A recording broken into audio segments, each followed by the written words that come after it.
For 22 years, I lived an illusion, a tapestry woven with threads of unwavering love and unshakable trust. It was an idyllic existence, or so I believed. A thriving business, a welcoming suburban home in Portland, a wife I adored, and a daughter, the very essence of my pride, the quintessential American dream. This was the facade, the perfect picture presented to the world, until the abyss yawned open and swallowed everything whole. Irene. I first encountered her during our final year at the University of Oregon. She was a journalism student, her mind a beacon, her laugh a melody that could banish any shadow. The image remains as vivid as if it were yesterday, a campus coffee shop, her slender fingers dancing across a laptop keyboard, utterly lost in her own world. It took 3 determined visits and 1 strategically, or perhaps genuinely, spilled coffee to finally break through her fierce concentration.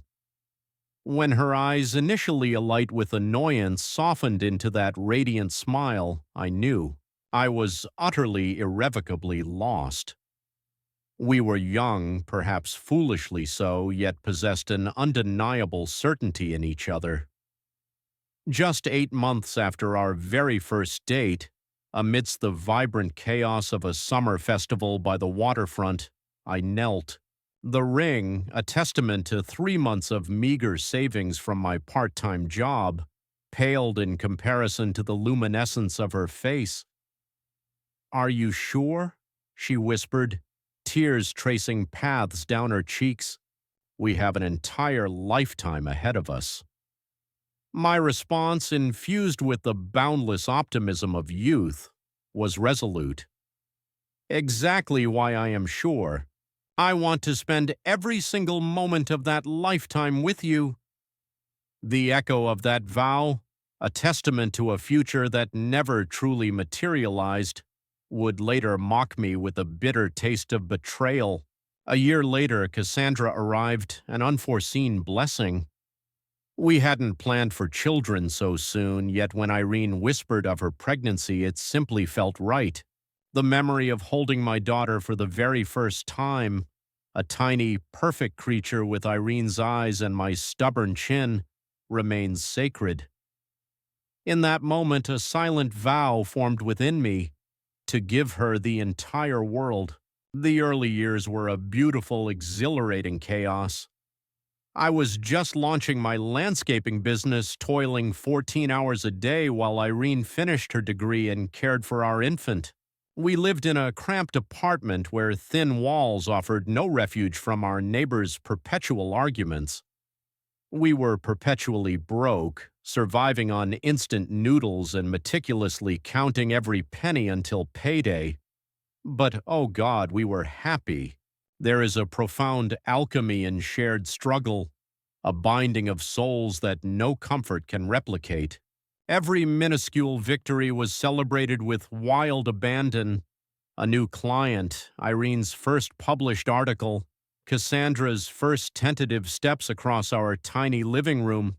"We're building something real here," Irene would murmur, pressed against me on our worn secondhand sofa after Cassandra had finally drifted off to sleep. "Something that will last forever." I believed her with every fiber of my being. We were that couple, the ones who defied the odds, who would grow old together on a porch, surrounded by grandchildren and cherished memories. By the time Cassandra reached 16, Elliott Landscaping held contracts across the entire city. Irene had ascended to section editor at the Portland Tribune. We had purchased a beautiful home, enjoyed family vacations, established a college fund for our daughter. We had achieved it all, or so I believed. After 22 years of shared existence, a husband develops an almost supernatural sixth sense for his partner. I could discern Irene's unspoken anger by the precise, meticulous way she loaded the dishwasher, a stark contrast to her usual carefree approach. That's why the shift registered. 3 nights a week she began staying late at the office, Big story, she'd explain, tossing her bag by the door long after dinner had grown cold. Her excuse sounded plausible. She'd been assigned to investigate corruption within the city council.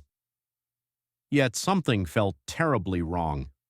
I had built my landscaping company by trusting my instincts. When a slope looked unstable, I reinforced it, even if the client grumbled about the additional cost. Those same instincts were now screaming at me. One night, having just completed a monumental project for the city's new waterfront park, a contract that had consumed 6 grueling months of my team's lives, I decided to surprise Irene at her office. I picked up takeout from her favorite Thai restaurant and headed downtown. The Tribune building was nearly deserted at 9 in the evening.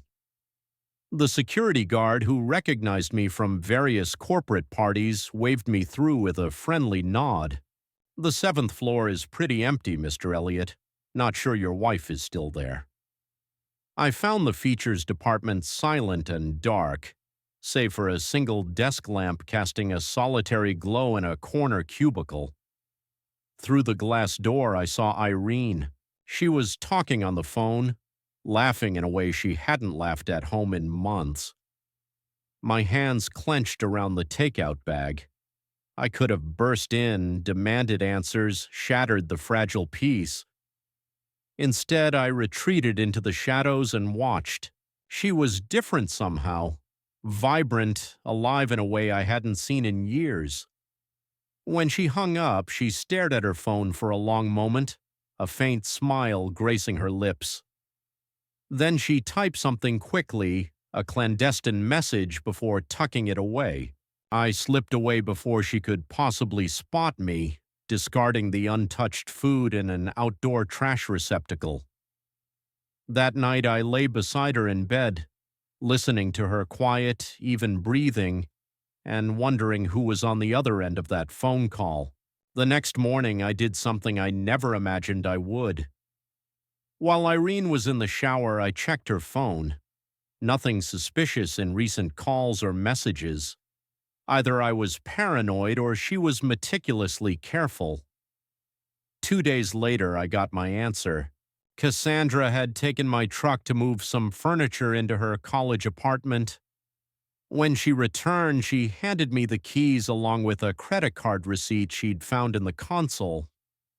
"Dad, why were you at the Riverview Hotel last Friday? I thought you were at that landscaping expo in Seattle." I hadn't been at either of those places, but I knew precisely who had been using my corporate credit card. I am not a man who makes decisions without irrefutable proof. After 2 decades of building a business, I had learned to investigate thoroughly before taking action. So I hired Mike, an old friend who owed me a favor after I'd landscaped his entire property at cost. "Are you sure, Neil?" Mike asked as we sat in his truck outside the Tribune building. "Once you know, you can't unsee it." "I need the truth," I replied, my jaw clenched. The credit card receipt showed a hotel charge from a time I was supposedly out of town. Either someone had stolen my card or Irene was meeting someone and covering her tracks. After a week of surveillance, Mike called me during a client meeting. "You need to see this," he said. "He's back at the Riverview." I excused myself, telling my foreman to finish the presentation.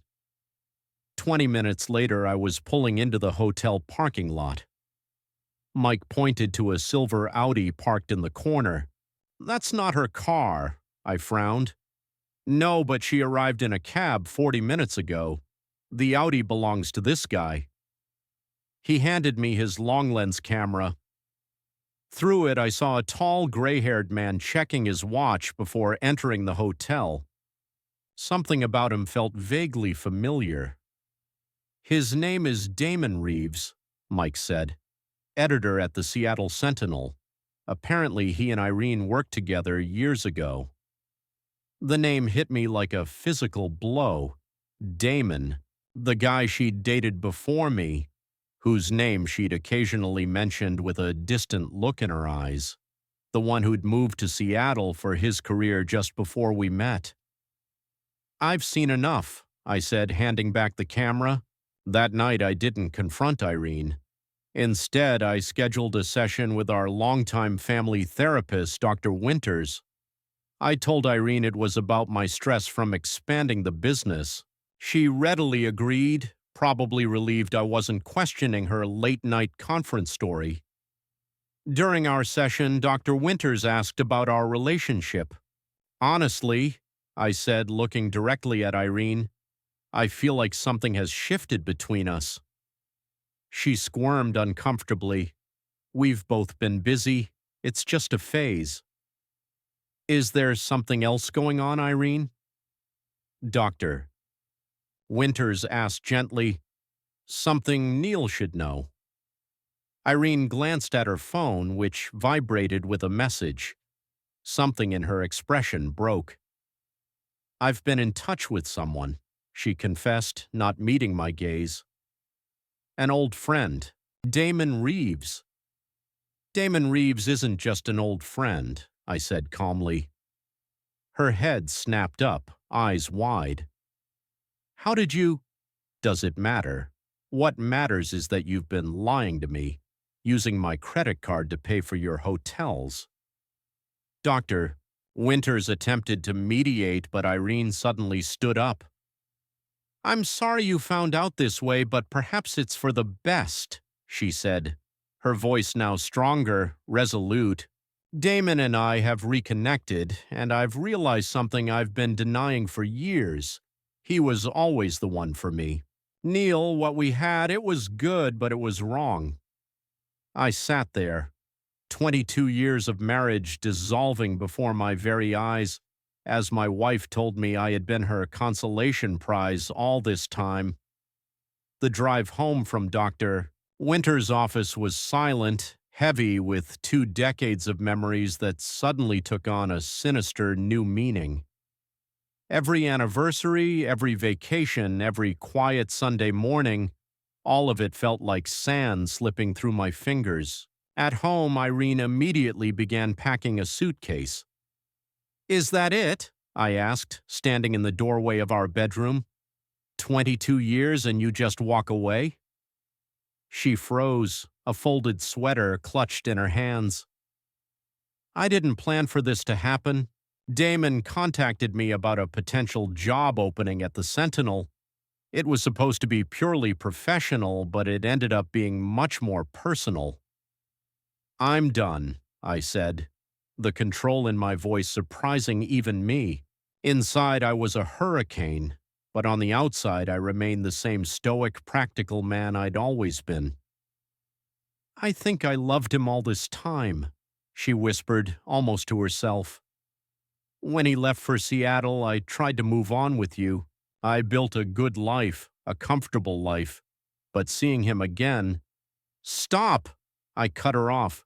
"I'm not interested in being your silver medal." I left the room and found myself in Cassandra's old bedroom, now a guest room but still filled with her debate trophies and childhood photos. My daughter, would she understand? As if summoned by my thoughts, the front door opened. "Mom! Dad!" Cassandra called out. "Why are both your cars here in the middle of the day?" Irene emerged from our bedroom, eyes red but chin held high. "Cass, darling, we need to talk." I watched my daughter's face as Irene explained her reunion with Damon, how she believed they were destined to be together all these years. With every word, Cassandra's expression shifted from confusion to comprehension, but not to the reaction I expected. "So you'll finally be happy, Mom?" she asked, taking Irene's hands. "I think so, darling," Irene replied, and tears streamed down her face. Cassandra turned to me, her eyes, so much like her mother's, filled with a strange mix of pity and accusation. "Dad, you were always so focused on the business, on providing. Maybe you didn't see Mom was unhappy." The betrayal hit me like a physical blow. My own daughter, for whom I would move mountains, was siding against me without even hearing my side. "You don't know everything, Cass," I said, my voice low. "I know Mom deserves happiness," she said firmly. "If she found it with Damon after all these years, isn't that what matters?" In that moment, looking at my wife and daughter united against me, something hardened in my chest. The foundation I had spent a lifetime building didn't just crack, it completely crumbled. "You cheated on me," I finally said, my voice cutting through the room like steel. "After 22 years of marriage, you've betrayed everything we built, and now our daughter applauds you for it." I grabbed my keys and wallet. "You two have clearly figured this all out. I'm done." I spent 3 nights at the Timber Lodge Motel on the outskirts of Portland, surrounded by truckers and traveling salesmen. The outdated wood paneling and humming vending machines perfectly mirrored my mood. Worn, functional, without pretense. On the fourth morning, I returned home while Irene was at work. I needed documents, clothes, and time to think without emotional confrontations. What I found in the safe changed everything. While gathering financial records from the home office, I discovered a sealed envelope marked Damon Personal. Inside was a stack of letters, some dating back 15 years, all from Damon Reeves to my wife. They had never fully lost touch. Each letter had been meticulously preserved, some with faint tear stains, others with handwritten notes in the margins. The most recent, dated 6 months ago, mentioned the finalization of his divorce and contained the line, "Perhaps fate is giving us another chance." My hands didn't tremble. My breath remained even. 2 decades of resolving business crises had taught me to compartmentalize emotion. But inside, something fundamentally shifted.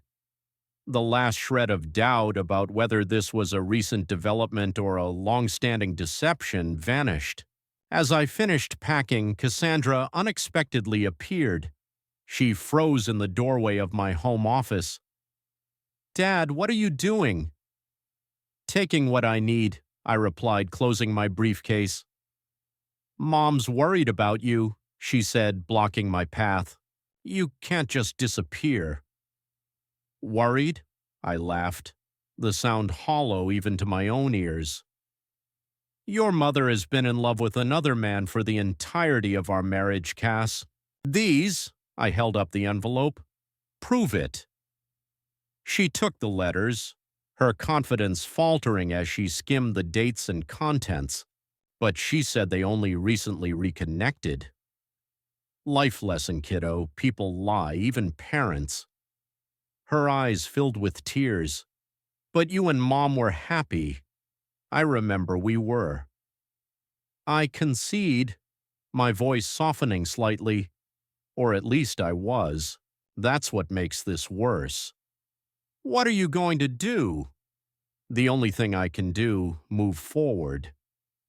"But this is your home," she protested. "You built this place. You can't just give up everything." I looked at my daughter, so intelligent yet so naive. "This stopped being my home the moment your mother decided I was second best, and I'm not giving up. I'm choosing my own path forward." I showed her the stack of legal documents I'd gathered. "Tomorrow I'm filing for divorce. I've already spoken to my attorney.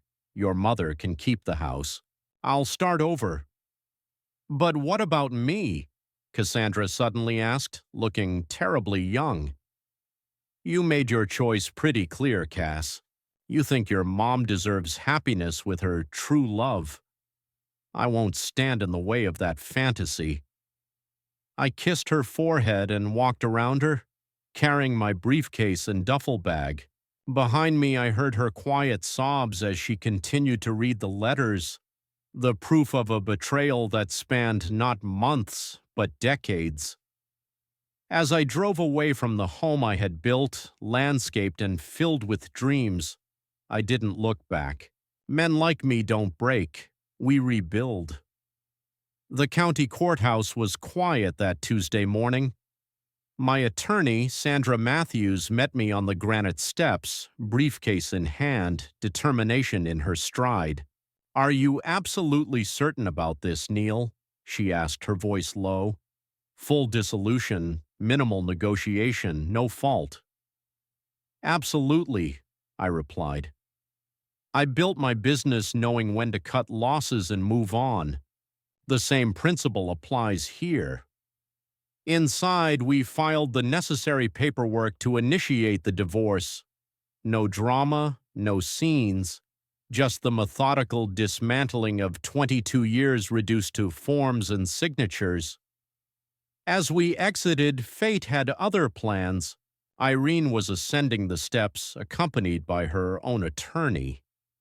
She stopped abruptly when she saw me, the color draining from her face. "Neil." My name sounded foreign on her lips. "I was about to file," I stated. "Already done," I replied calmly. Her lawyer, a sharp-looking woman in an expensive suit, exchanged glances with Sandra. "Perhaps we should discuss settlement terms now that both parties are present." We retreated to a small conference room. The four of us sat around a polished table that reflected our distorted images. "My client is prepared to be quite generous," Irene's lawyer began. "She understands the disruption this has caused and—" "I don't want anything," I interrupted. "She can keep the house, her retirement accounts, everything in her name. I'll take my business, my personal accounts, and the belongings I've already removed from the house." Irene stared at me. "You can't be serious. After 22 years, After 22 years, you chose someone else," I finished. "I'm simply respecting your choice by fully disengaging." Her attorney tried to argue that I was entitled to more, but Sandra had my instructions. We laid out my terms: a clean break, no alimony in either direction, and minimal ongoing contact. As the lawyers hashed out the details, Irene leaned across the table toward me. "What about Cassandra? She's devastated." "Devastated?" I raised an eyebrow.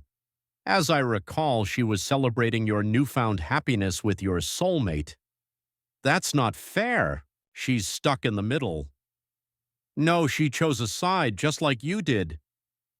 The door suddenly burst open and Cassandra herself rushed in, eyes red from crying. "Dad! Mom, stop this!" "How did you know we were here?" Irene asked. "Chelsea called me. She's in my English lit class and her dad is going through something similar. We were talking." I exchanged a glance with Sandra, who nodded slightly. "Leave us," I told the lawyers. Once they exited, I turned to my daughter. "This doesn't concern you, Cass. The divorce is between your mother and me." "Doesn't concern me?" she repeated, incredulous. "You're my parents, and you're throwing everything away. Dad, the house, half of everything you worked for." "I'm not giving up anything that truly matters," I said firmly. "I built my business from the ground up once. I can do it again. What I won't do is fight for material possessions with a woman who was emotionally unfaithful for the entirety of our marriage." I stood up, adjusting my jacket. "Today in court, I'm surrendering my legal rights as a husband.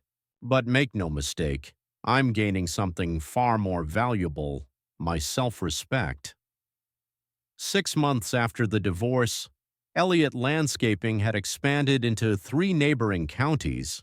I immersed myself in the work, securing contracts for 2 major municipal parks and an upscale residential development.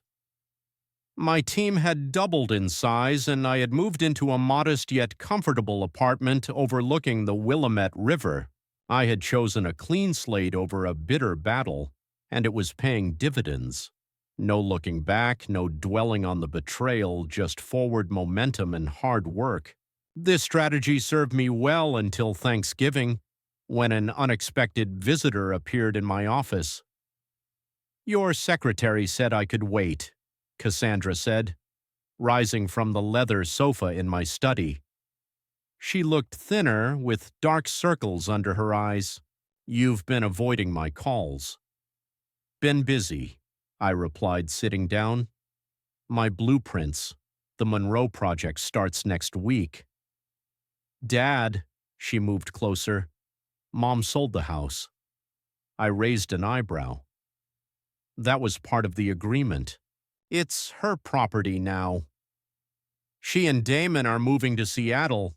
They used the money to buy an apartment near his office. Her voice was strained with something I couldn't quite place, perhaps anger or disillusionment.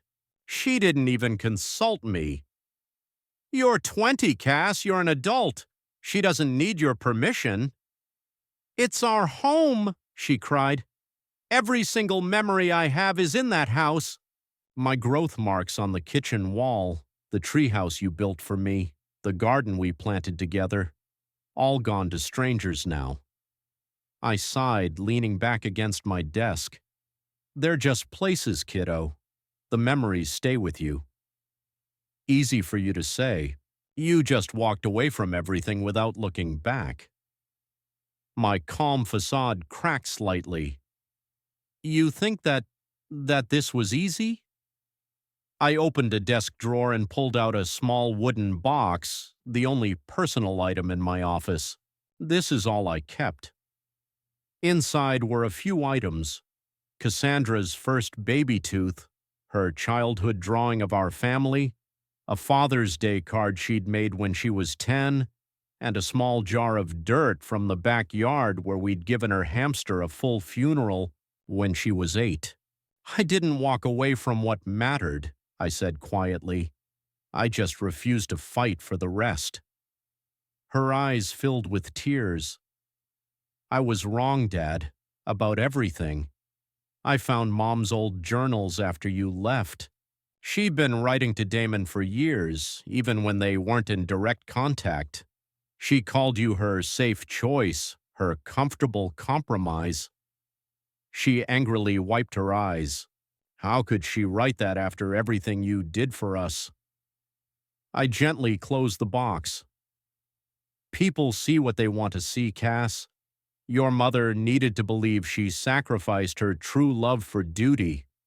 It made her the tragic hero of her own story. And I completely bought into it, she whispered. I'm so sorry, Dad. You're here now, I simply said. That's what matters. Can we start over somehow? I looked at my daughter, the only person around whom I had truly built my life, and felt something rigid inside me begin to soften. How about dinner? I offered. There's a decent steakhouse nearby. It wasn't forgiveness, not entirely, but it was a foundation. And if there was one thing I knew, it was how to build on solid ground. A year after the divorce, I received an unexpected email from Mike, my former friend who'd helped expose Irene's affair. Thought you should see this, his message read, with a link to the Seattle Sentinel website. The article was a profile of Damon Reeves, newly promoted to executive editor, with a beaming Irene, now Irene Reeves, on his arm at some charity event. The article mentioned their whirlwind romance and marriage as if their story hadn't stretched back decades. I closed the browser without finishing the piece. Their fiction no longer concerned me. That evening I met with Ryan Johnston, a commercial developer I'd been courting as a client at an upscale downtown restaurant. His planned eco-friendly shopping center could be my biggest contract yet. Impressive proposal, Ryan said, pushing the portfolio across the table. But I'm still talking to Westlake Designs. They came in 15% under you. Westlake uses non-native plants that look good initially but don't thrive in the Oregon climate, I explained. Their irrigation systems are inefficient, In 3 years, you'll spend twice as much on maintenance for what they install. Ryan looked at me with renewed interest. Most guys would just cut their margins to get the contract. I don't compete on price, I replied, signaling the waiter for another bourbon. I compete on value and integrity. My work endures. Straightforward, Ryan chuckled. I like that. Let me think on it. As he stepped away to take a call, the restaurant hostess approached the table with a familiar figure. Dad, Cassandra exclaimed, I thought that was you. She was with a young man who seemed vaguely familiar. Dad, do you remember Jason Miller from my environmental policy seminar? The neatly dressed young man extended his hand. Mr. Elliott, good to see you again, sir. After awkward introductions, I invited them to join me. When Ryan returned, Cassandra smoothly engaged him in conversation about sustainable building practices, a topic she'd absorbed over years of dinner table discussions about my business. By dessert, Ryan was impressed enough to shake my hand firmly. Elliott Landscaping gets the contract. Your daughter here closed the deal. Anyone who raised such a knowledgeable young woman clearly does quality work. After he left, Cassandra beamed. I just helped you land a major client. You did, I admitted, a surge of pride swelling within me. You always had your old man's business acumen. Speaking of business, she hesitated, exchanging glances with Jason. I've been thinking about my future plans. Graduate school, I suppose. Actually, Cassandra offered a shy smile, I wanted to ask if Elliott Landscaping had ever considered expanding into environmental consulting. With climate change concerns, businesses need guidance on sustainable landscaping practices. It could be an entirely new division. I studied my daughter, confident, intelligent, displaying the same entrepreneurial spark I'd had at her age. An interesting proposition, I said carefully. It would require someone dedicated to building that division from the ground up. I have ideas, she replied, her eyes gleaming with hope. If you're willing to hear them. For the first time in over a year, I felt something long dormant awaken. Not just pride in my daughter, but excitement for the future. Not a return to what was lost, but something new, something sprouting. I'm listening, I said, truly meaning the words for the first time since the divorce. 5 years on. 2 years after the divorce, Elliott Environmental Consulting was thriving under Cassandra's leadership. What began as a tentative dinner proposal had blossomed into a lucrative division of my company, with 3 full-time employees and contracts with Oregon's largest developers. On a crisp autumn morning, I stood with Cassandra at the ribbon-cutting ceremony for the Monroe Eco Center, the sustainable shopping complex that had marked the beginning of our professional partnership. Mr. Elliott, Ryan Johnston approached us, champagne flute in hand. Your team exceeded all expectations. The City Council is already discussing using your firm for the waterfront redevelopment. That would be my daughter's department, I replied, nodding toward Cassandra. She designed the rainwater harvesting system everyone is raving about. As Ryan engaged Cassandra in a discussion with investors, I stepped aside to survey the scene. The terrace gardens, native plantings, and stone pathways all bore the signature quality of my company. But the innovative water features and solar integration were pure Cassandra. You must be very proud, a woman's voice said beside me. This is beautiful work. I turned to find an attractive woman in her 40s surveying the landscape with an appreciative gaze. Something about her seemed familiar. Linda Mercer, she introduced herself. I'm the new director of city planning. We met briefly at a proposals meeting last month. Neil Elliott. I shook her hand. And yes, I am proud, though I can't take all the credit for this project. My daughter's got the chops. The very daughter I've heard so much about? She asked, smiling. The environmental wizard. That's her, I confirmed. Best decision I ever made was bringing her into the business. Linda's gaze was direct, intelligent. Second chances are rare in families. Not everyone gets them. Before I could reply, my phone vibrated. A message from Mike. Saw this in the paper today. Thought you should know. Attached was a news article about layoffs at the Seattle Sentinel. Among those let go was executive editor Damon Reeves, described as recently divorced. I closed the message without comment. Bad news? Linda asked, noticing my expression. Ancient history, I replied, tucking my phone away. Nothing that matters now. We walked through the terrace gardens together, discussing native plant species and water conservation. When she mentioned she had recently moved from California after her own divorce, I found myself offering to buy her a coffee sometime to welcome her to Portland. 5 years ago, I thought my life was ending.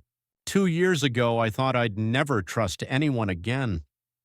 But standing in this place, built on new beginnings, I realized something I had almost forgotten. The future remains unwritten, even after the most painful chapters. As Linda smiled and accepted my invitation, I felt something long dormant come back to life.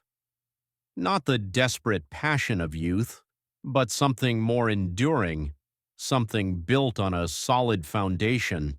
Exactly 5 years after my divorce was finalized, I stood in the backyard of my new home in the West Hills, surrounded by friends, employees, and family.